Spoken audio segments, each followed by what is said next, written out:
Assalamualaikum warahmatullahi wabarakatuh. Perkenalkan, nama saya Raffi Ahnaf Lutfi Ivansyah. NIM saya 2892050021. Prodi Manajemen. Semester 5. Fakultas Ekonomi dan Bisnis. Mata kuliah Analisis Laporan Keuangan. Dosen pengampu Bapak Dimas Wicaksono SE MAK. Saya kuliah di Universitas Pancasakti Bekasi.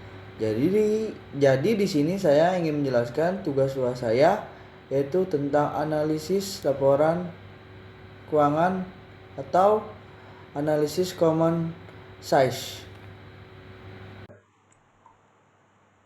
Pengertian analisis common size adalah analisis yang dilakukan dengan jalan menghitung proporsi pos-pos dalam neraca dengan suatu jumlah tertentu.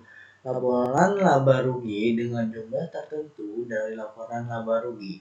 Misalnya, proporsi persediaan terhadap jumlah aktiva lancar, proporsi aktiva lancar terhadap jumlah aktiva, proporsi harga pokok terhadap total pendapatan dan hasil usaha dalam analisis common size. Setiap total akun disebut juga dengan common base. Jadi common base untuk laba atau rugi adalah penjualan neto atau penjualan bersih. Sedangkan common base untuk aktiva pada laporan neraca adalah total aktiva. Tujuan analisis common size menurut Sugiono dan Untung 2016 menyatakan bahwa tujuan dari analisis common size mengkonversikan satuan yang terdapat dalam laporan keuangan ke dalam satuan persen. Tujuan dari analisis common size adalah untuk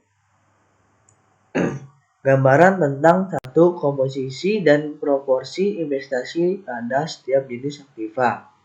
Yang kedua, struktur modal dan pendanaan distribusi hasil penjualan pada biaya dan laba. Informasi hasil analisis bermanfaat untuk menilai tepat tidaknya kebijakan, operasi, investasi, dan pendanaan yang diambil oleh perusahaan di masa lalu, serta kemungkinan pengaruh terhadap posisi dan kinerja keuangan perusahaan di masa yang akan datang. Manfaat analisis common size bermanfaat untuk melakukan perbandingan kinerja keuangan antar perusahaan karena laporan keuangan beberapa perusahaan dapat diubah dalam bentuk common size format. Perbandingan common size statement dengan bersaing dapat mengungkapkan perbedaan akun dan distribusi dalam neraca. Dengan demikian, analisis dapat mengevaluasi alasan mengapa terjadi perbedaan kinerja antar perusahaan. Analisis ini dapat melihat kekuatan pada setiap akun seperti angka penjualan pada laba rugi dan pembentukan aktiva pada laporan posisi keuangan. Hubungan analisis common size dengan kinerja keuangan perusahaan. Tingkat kesehatan merupakan alat ukur yang digunakan oleh para pemakai laporan keuangan dalam mengukur dan membandingkan kinerja suatu perusahaan. Kinerja suatu perusahaan dapat dilihat melalui laporan keuangan perusahaan tersebut. Dari laporan keuangan tersebut dapat diketahui finansial dari hasil-hasil yang telah dicapai perusahaan selama periode tertentu. Tingkat kesehatan perusahaan dapat diketahui dengan melakukan evaluasi atau analisis laporan keuangan. Dari hasil analisis tersebut dapat diketahui presentasi dan kelemahan yang dimiliki perusahaan, sehingga pihak-pihak yang berkepentingan dengan perusahaan dapat menggunakan sebagai pertimbangan dalam pengambilan keputusan.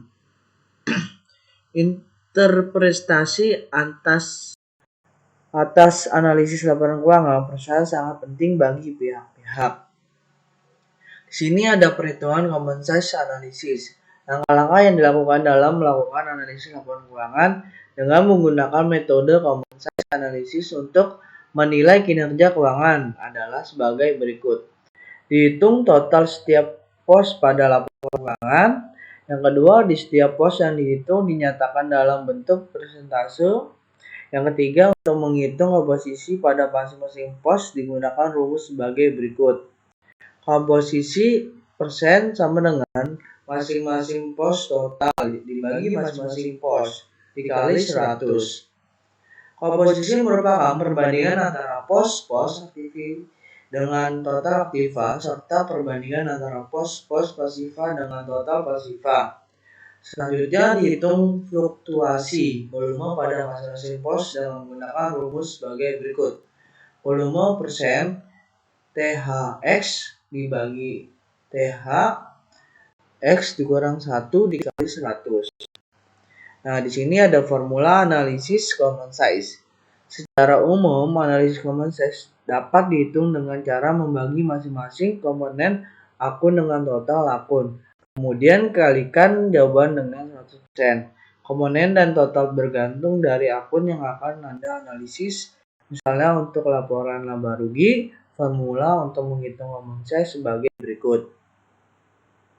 Rumus laba rugi common size, komponen laba rugi dibagi pendapatan bersih kali 100%. Sementara itu dalam laporan neraca, formula untuk menghitung common size terbagi 3, yaitu untuk aktiva, liabilitas, dan ekuitas. Rumus neraca common size, aktiva komponen aktiva atau total aktiva dikali 100%. Liabilitas komponen liabilitas dibagi total pasiva dikali 100%. Ekuitas komponen ekuitas dibagi total pasiva dikali 100%. Nah, di sini ada contoh PT Duta Bangsa Indonesia Neraca. Neraca yang sudah dilakukan, analisa common size akan tampak dua hal antara lain distribusi aktiva dan pasiva. Kontribusi tiap pos terhadap aktiva dan pasiva. Pada neraca tersebut di atas dapat melihat distribusi aktiva yang dominan adalah piutang dagang dan persediaan barang dagang, yaitu 30,9% dan 37,4% tahun 2016, sedangkan tahun 2017 32,5% dan 33,4%. Pada distribusi pasiva yang dominan adalah obligasi, yaitu 42,7% tahun 2016 dan 32,5% di tahun 2017. Dengan melihat angka yang dominan dengan pos yang lain, maka harus membuat penekanan bahwa pos tersebut harus dianalisa lebih seksama. Hal ini menjadi penting mengingat setiap rupiah yang ditanamkan pada pos tersebut berasal dari sumber pendanaan melalui hutang dan modal. Hal ini dapat memberikan gambaran bahwa perusahaan tersebut sangat besar menanamkan uangnya pada pos-pos tersebut. Analisa ini mempermudah para analisis untuk melihat perubahan dari struktur pembiayaan dan total investasi perusahaan.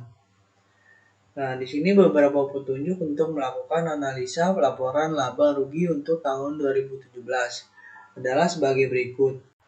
Yang pertama, berapa besar harga pokok penjualan mengambil kontribusi dari penjualan? Apakah menurun atau meningkat dari tahun sebelumnya? Ini akan mengambilkan efisien dari perusahaan. Dalam laporan laba rugi tahun 2017, adanya kenaikan harga pokok penjualan dan juga menunjukkan bahwa setiap penjualan Rp1, maka sebesar 0,7429 adalah untuk harga pokok penjualan.